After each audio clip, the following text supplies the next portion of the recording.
The MPC is set to meet for the first time in the current fiscal on Friday. It's complicated, to say the least. Until the last meet, the RBI and the MPC were banking on inflation to flatten out. That was before Russia invaded Ukraine and sent prices of commodities, including crude oil, skyrocketing. The price of Brent crude rose to $112 per barrel on an average in March from $94 in February. As per the RBI's thumb rule, a rise of $10 in crude oil adds 24 basis points directly and 26 basis points indirectly to retail inflation.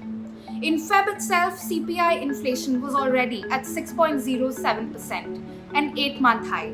Since then, retail prices of diesel and petrol have been hiked 13 times by 9 rupees and 20 paise per litre in total. This is going to be accompanied with a modest rise in daily prices of food commodities, which will likely be exacerbated from a weak base. That's not it. Hikes in a series of input goods and higher global commodity prices will likely push up core inflation as well. Rahul Bajoria, chief economist at Barclays, forecasts retail inflation at 6.5% for March. That's a 10-month high and the third straight month that inflation will exceed the MPC's upper range of 6%. Kaushik Das of Deutsche Bank also forecasts retail inflation at 6.3% in March, followed by 6.4% in April. Will growth also take a hit?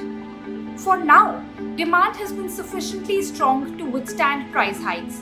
But should inflation continue to gather pace, we may see a more significant slowdown, if not an outright contraction in sales.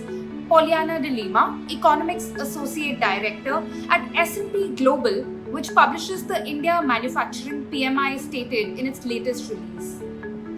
Where does this leave the ever-so-determined MPC?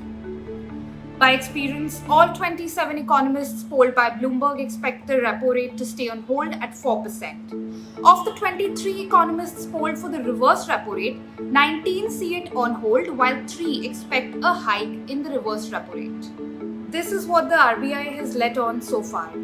Recent geopolitical risks emerging from the Russia-Ukraine conflict could pose upside risks to India's inflation forecast and may necessitate a review of growth forecasts. This is what RBI Deputy Governor Michael Patra had said in an address in March. But it's reasonable to treat the impact of the geopolitical crisis as a supply shock for the purpose of monetary policy, he had said, suggesting that the central bank may once again choose to look through any inflationary impact that's now been brought on as a consequence of the crisis. Measures to continue to reduce excess liquidity and rein in bond yields, currently at 6.9%, will need to be watched out for. Stay tuned to BloombergQuint for more updates.